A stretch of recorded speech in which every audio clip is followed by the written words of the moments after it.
Comunicado de liderança, deputado Chico Preto. Senhor presidente, senhores deputados, nesse comunicado de liderança, senhor presidente, eu quero trazer à baila sentimento que, por certo, não é só meu.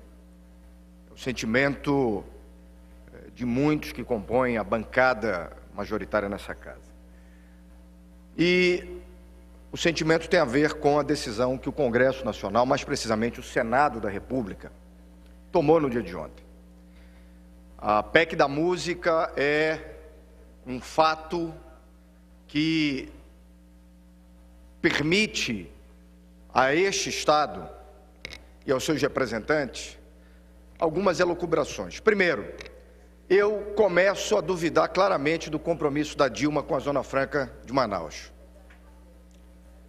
Porque ontem a votação da PEC da música é um laboratório e só não entende quem realmente não sabe fazer a leitura do processo político, mas ontem foi um laboratório de testes do que pode acontecer com a Zona Franca de Manaus e o compromisso da presidente Dilma, que me parece só que é da boca para fora. A PEC da música ontem conseguiu mobilizar o líder do governo, conseguiu mobilizar somente 4 votos a favor da Zona Franca de Manaus. Isso é estranho. Isso é para deixar a pulga atrás da orelha. Porque se é o líder do governo que está no comando das articulações de uma matéria importante para o polo industrial de Manaus, que envolve 10 mil empregos diretos e faturamentos de bilhões, a Zona Franca não teria tido essa derrota fragorosa que sofreu ontem. Se há realmente um compromisso da presidência da República, se há um compromisso da Dilma com a Zona Franca de Manaus, ontem foi um teste para chamar a atenção da classe política nesse Estado. Não sei se o líder do governo contou ou não com o apoio da presidente Dilma, mas é o líder do governo que estava ali articulando. 4 votos, das duas uma, ou o líder é inábil, ou a presidente Dilma realmente não tem compromisso nenhum com esse processo. Porque se tivesse, deputada Conceição Sampaio, e nós sabemos que as articulações políticas dessa forma transcorrem, a presidente Dilma, que é capaz de segurar até hoje a não regulamentação da emenda 29, para não definir qual é o piso de investimento do governo federal na saúde, e consegue fazer isso com prestígio político e com articulação política, teria com essa mesma articulação, com esse mesmo prestígio, dito é importante a manutenção deste segmento na Zona Franca de Manaus, no polo industrial de Manaus. É a mesma mão que vai, é a mesma mão que traz. É o mesmo instrumento.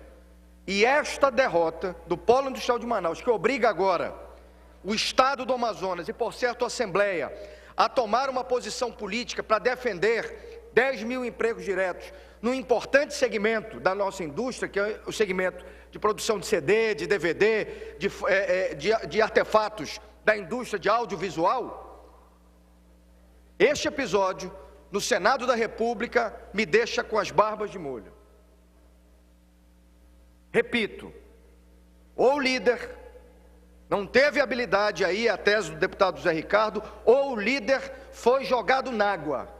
O líder foi lançado aos lobos, que não houve, por parte da presidência da República, a articulação necessária para se dar a manutenção de um importante polo de desenvolvimento, de geração de emprego, de renda na Zona Franca de Manaus.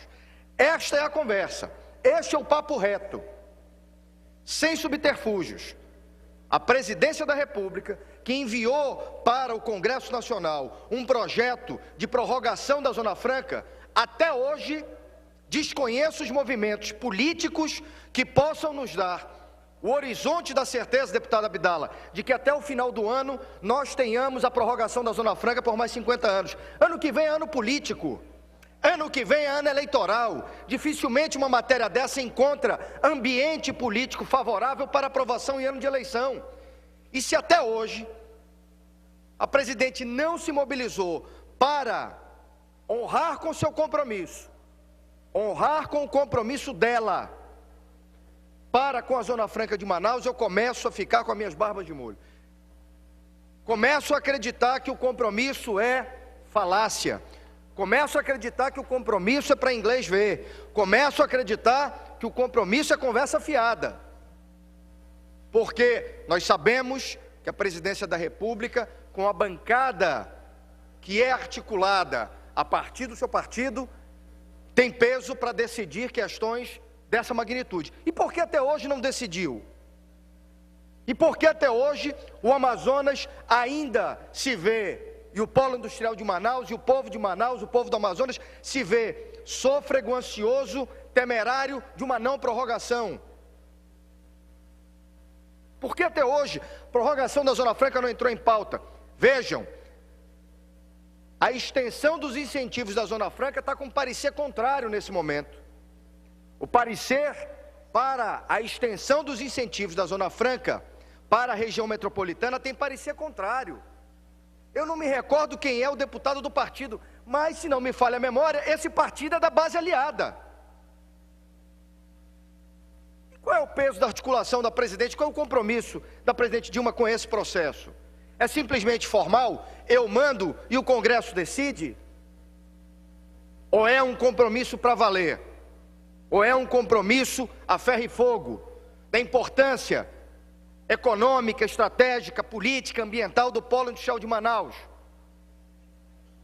Eu começo a ter receios de que esse processo não termine da forma como nós estamos imaginando. Começo a ter receios. O episódio de ontem não é de sua menor importância. Não dá para minimizar. O episódio de ontem foi um laboratório de teste.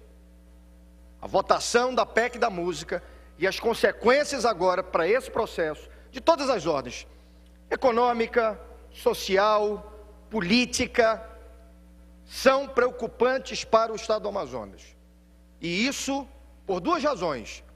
Ou faltou o apoio político da presidente Dilma para a votação, ou o líder do governo foi inábil nesse processo. E tem mais 2 processos pela frente. Tem mais 2 processos. O que amplia os incentivos para a região metropolitana e o da prorrogação da Zona Franca. O que acontecerá a partir de agora? Qual será o posicionamento? Porque nem nisso a presidente fala mais. Não se ouve mais, nos discursos da presidência da República, se falar da prorrogação da Zona Franca. Na época da eleição, isso era mel na boca.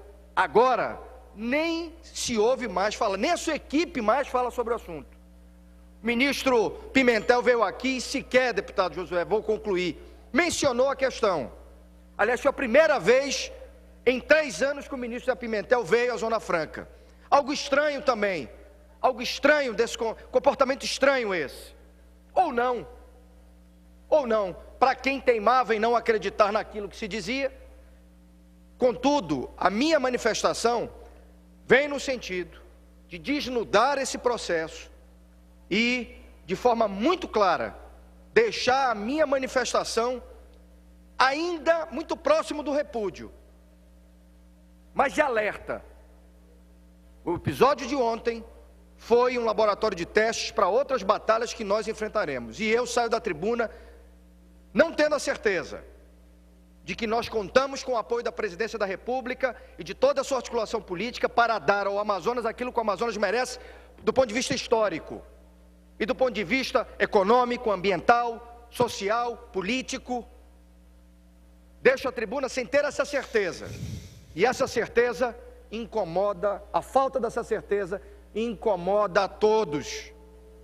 Senhor presidente, comunicação de liderança vai nesse sentido, de deixar patente essa preocupação que, por certo, não é só minha, é de todo um conjunto de pessoas que conseguem enxergar com mais profundidade o que aconteceu no dia de ontem, no Senado da República. Só 4 votos. É muito estranho, é muito estranho. Isso precisa se tornar mais claro para que nós não sejamos pegos no contrapé de um processo importante, vital para a economia do Amazonas, para a vida socioeconômica do Amazonas, que ainda é o polo industrial de Manaus. Era o que tinha a dizer.